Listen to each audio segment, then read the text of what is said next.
I just did one because, in addition to me talking to you through the video, I am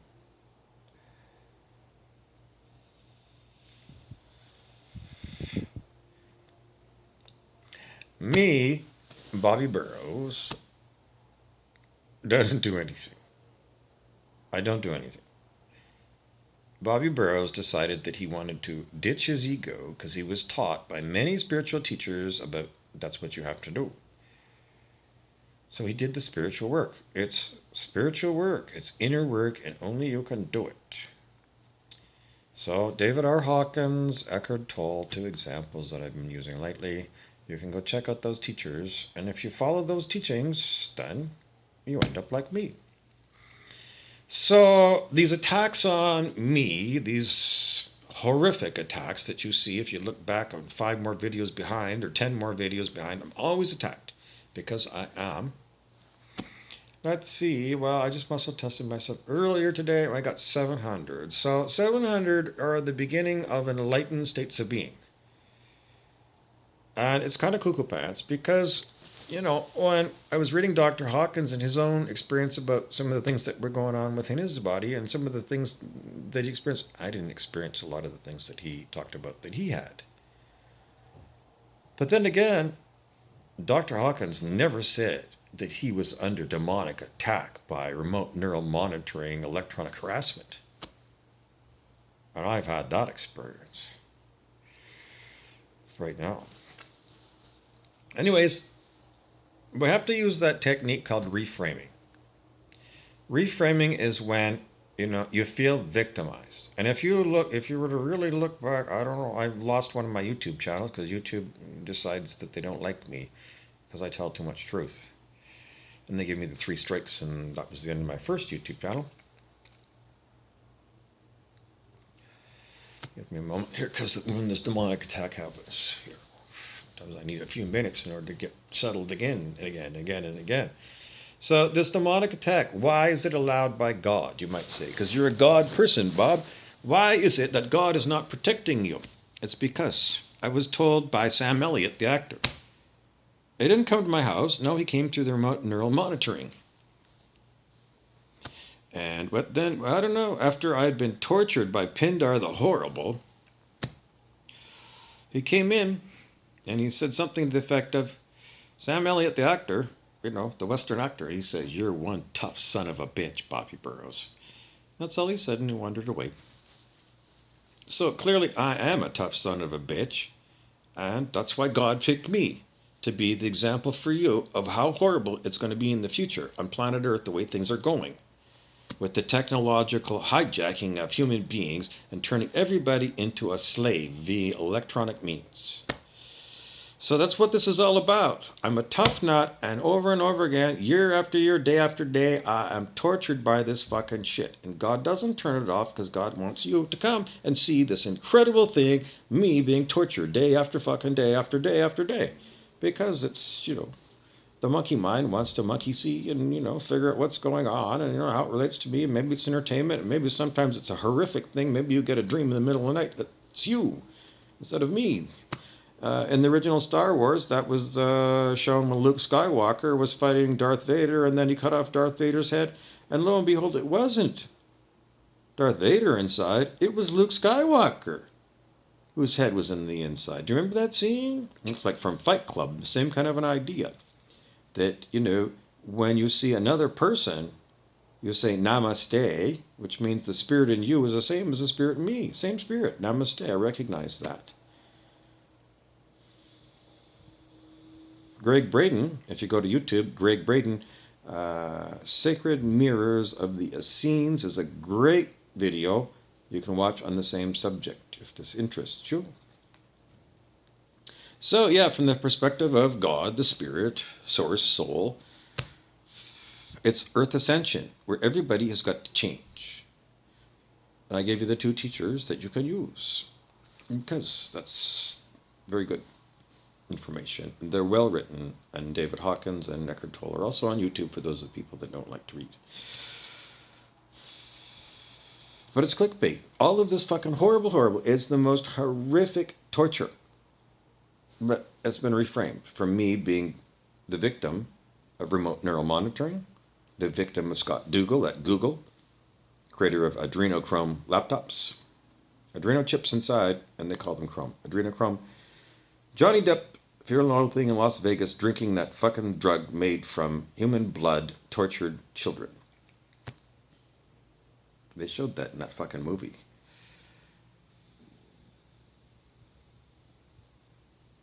So, if you come in here to see, yeah, it's horrible. But me, I've got to reframe this because I do not want to be seen as a victim. Even though I am technically a victim of the worst fucking terrorism that there is. Technically, it's true. In human law, I am the victim of the most horrific crimes in human law. But I don't want to use law terms day to day because I'm part of the Earth Ascension, and my job is to educate all you people. And somewhere along the line, this attack on me, which is supposed to shut me up, actually draws more attention to me because everything backfires. When people try and use control to control other people, it always backfires on the person who's the controlling person. And in the Celestine Prophecy movie, write that one down. You need to watch that one. The Celestine Prophecy, Celestine. It's also a series of books that are really good too, so you can write that down, books as well.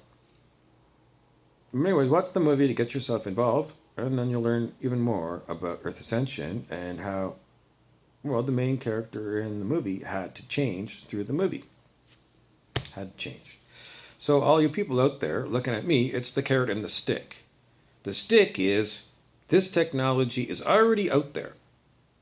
Military-grade technology used against me by the 1% who control the military. Scott Dougal in Thunder Bay, director of Google in California and worldwide.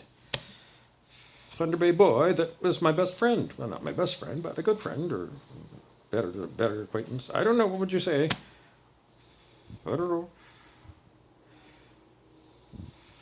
What would you say? I don't know. Because the whole idea of friendship on planet Earth has gone out the window. Because I don't have any friends on planet Earth, and I don't have any family on planet Earth because everybody's turned against me in my circles. Because when Jerry Lynch and I were trying to figure out what percentage of the population was going to ascend into fifth dimensional Earth, we came up with 1.5 to 3%.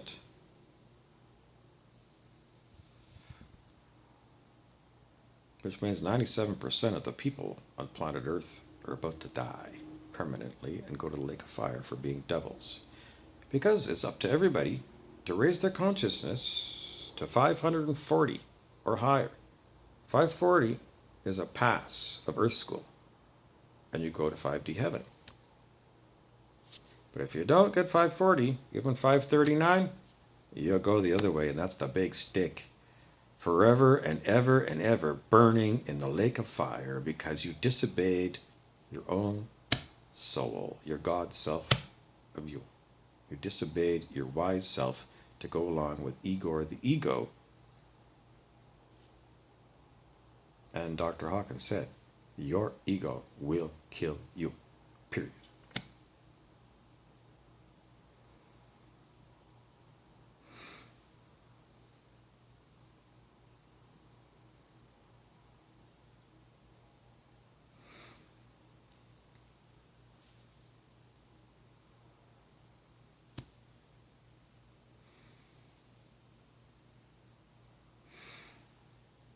When do I get to go to 5D Earth? The spirit doesn't know.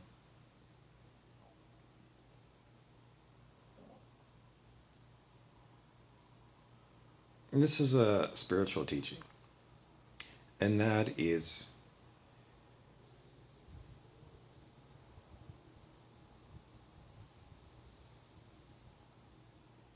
getting really, really, really accepting of you not knowing.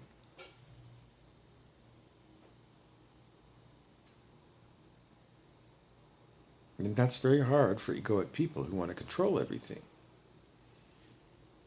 But that's what you have to do. You have got to put yourself in the mindset that You don't really know. You use your human mind and Ben Franklin, pros and cons and things when you make a decision, but you don't really know. And Dr. Hawkins' book Power versus Force talks about that. How the human mind is really not very good. How many mistakes have you made? How many times have people ripped you off? So the human mind is really not good at telling truth versus falsehood, and that is what another one of his books, David R. Hawkins. So how do you get to know the truth? Well, Dr. Hawkins gave us muscle testing that he got from Dr. John Diamond of chiropractic.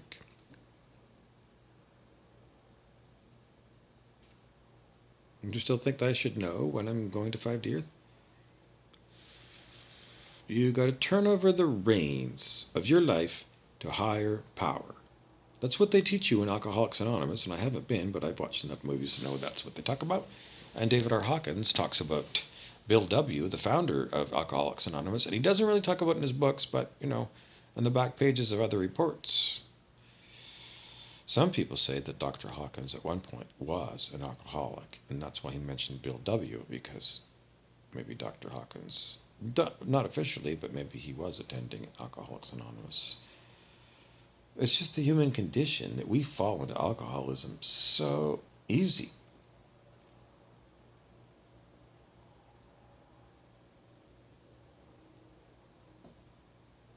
But that's what happens when people finally figured out that their problem is their addiction to alcohol or narcotics.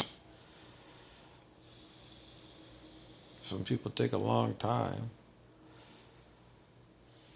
maybe to the end of their life, to try and figure out how to deal with their problem. And the only solution is more consciousness. So you can try and raise your consciousness by studying all the spiritual books. Or you can just go in the corner of your room, sit down, and just put your hand on your heart and say, soul of mine, will you please come in and help me deal with this alcoholic problem that I have? And really, really, really mean it.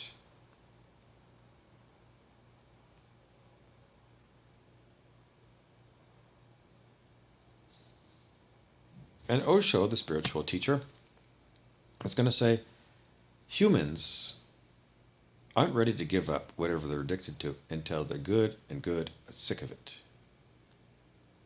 So people with sex addiction, blah, blah, blah, blah, blah, blah, being attacked again and again and again by vicious, violent, fucking stupid thing, ruined my fucking video. So sex addicts, he set up a big field house, a big, enormous building. And all the people who were students of Osho went to his, commune in Oregon, and they had big orgies. They even put it on 60 Minutes, the TV show. Back in the 1980s or something. Because Osho said, if you're addicted to something, you're going to be addicted until you've worn out the addiction. And he said with sex addiction was a huge thing among us monkey-minded hairy apes or whatever we are.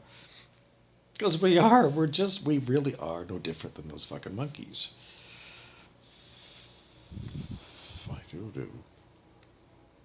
Anyways, that's what he said. Osho said, you got to burn out this drive. And if it's the drive for sex, you got to burn it out. And if it's a drive for booze, you got to burn it out. And if it's the cocaine, you got to burn it out.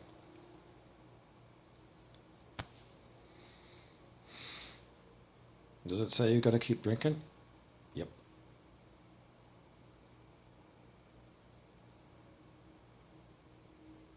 You'll keep drinking until you stop drinking. And it won't be your decision. That's what happened with me.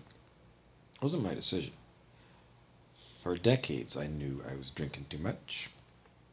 But I was still young. I don't know, in my 40s, I drank still. I'm 57. It just stopped. I couldn't drink anymore. I had a couple of big puke-a-thons, dry heave kind of thing. Why? Because I didn't even drink as much as I did when I was, 20 years old and I got dry heaves. I don't know. half as much as I drank in those days to get dry. Just the body just changed. And then now it doesn't want booze.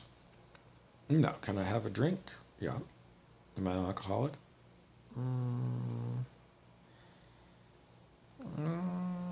No. I have no desire for alcohol. Last summer I bought a beer.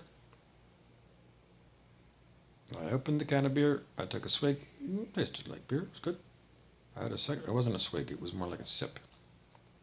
A sip. It wasn't a big haul. No, it was just a sip. It tasted like beer. Beer. It was cold. It was good. I enjoyed it. And then I had the second sip. I got a piece of tape. I put the tape over the top of the can. I put it back in the fridge. A couple days later, I saw it was still there, and I thought, remember, the fizz is going to go out. Maybe I should see if I want to drink it now. I took a sip, and I poured out the can of beer. But, I don't know, a couple months ago, I bought a Mickey of gin in honor of Auntie Helen, Pat Blackwood's aunt. And she lived across the street from me when I was little, and she liked the National Enquirer, and I bought some National Enquirers, and I thought of Auntie Helen. I said, Auntie Helen, I'd like to have a little drink, so I invited Auntie Helen to come in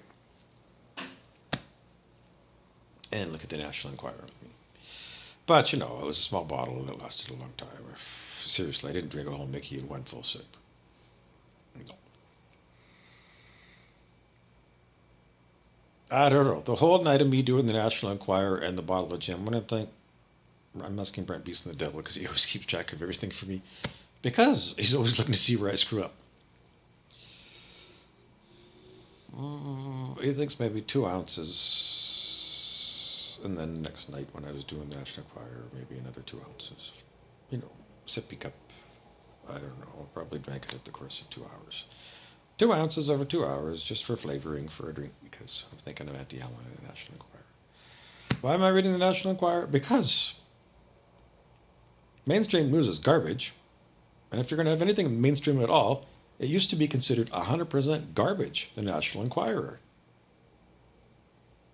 And now, all those newspapers, like New York Times or whatever, I consider them all garbage.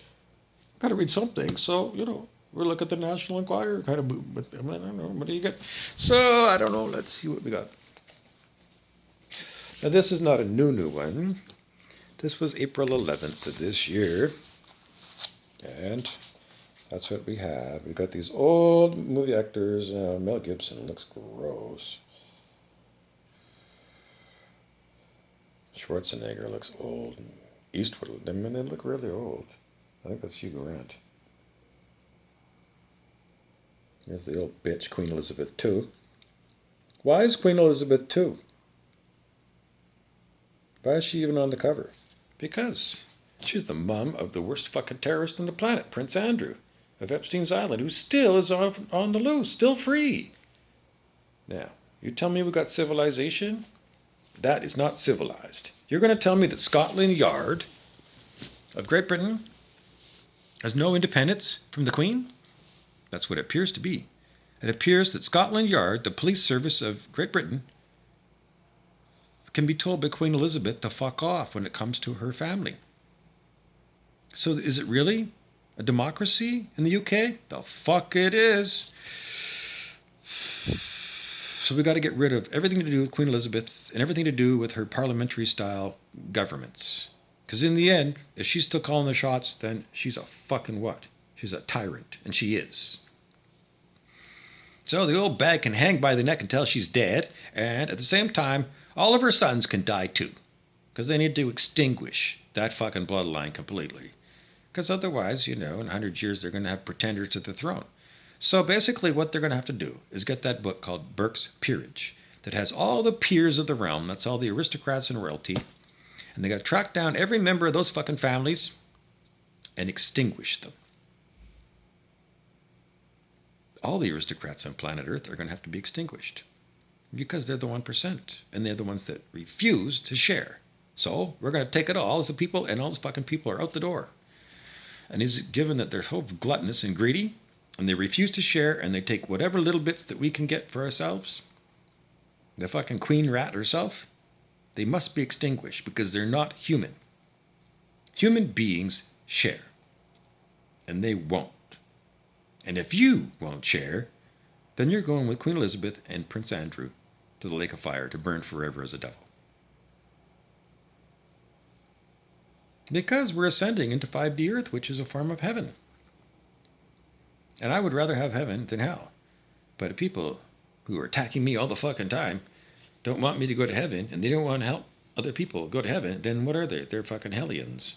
And that's who these fucking people are. So even when I reframe it to say that, this is part of Earth Ascension, and it's my job to do this on a personal level, I don't want anything to do with these fucking devils. And I didn't sign up to be a victim of remote neural monitoring, electronic harassment by anybody. I never signed up for that, and I do not consent. Just to get it clear. Just because I reframe it and I say that this is what's going on, I do not consent to this because this is forced upon me. I never consented, and I never asked to be used as a punching bag for Scott Dougal at Google. So you can fuck off again and again if your name is Dougal or Burton. You fucking evil fucking people. But, it's been 6 fucking years and I gotta live with it every day. So I gotta reframe everything in my own way of doing it so that I am participating in the ascension of Earth. And I'm participating by sharing my knowledge with all of you. Devil or no devil. Because in the end, even if I can't help you out, because my experiences with devils is that they love to fake it, but they never make it. And I told the story in the past couple of days that David Hawkins told us. David R. Hawkins, because Brent Beeson the devil doesn't want me to say David R. Hawkins, because I always say David R. Hawkins to make it easy for you to find the right Hawkins, because David Hawkins, there must be 10 million of them on the planet. But David R. Hawkins, you put that into YouTube and you're going to find the right guy. And Brent Beeson doesn't want you to know. Beeson, $BE$IN, sin. As in, the church is like you're born in sin. Well, yeah. When I was a kid, I didn't think I was born in sin. It seemed stupid. Religious claptrap. But the more you study spirituality, the more you realize, my God, it's true. I was born in sin. And you don't think about that until you get to be a serious student of spirituality. And Brent Beeson ain't. He knows everything I know because he has full access to all my memories. But he refuses to do the personal inner work to change. And that's why he's considered a first-class devil. Vicious, violent, murderous terrorist that has nothing but evil intent towards me and all of you. And he works for Scott Dougal at Google, according to him and all the other devils that come through.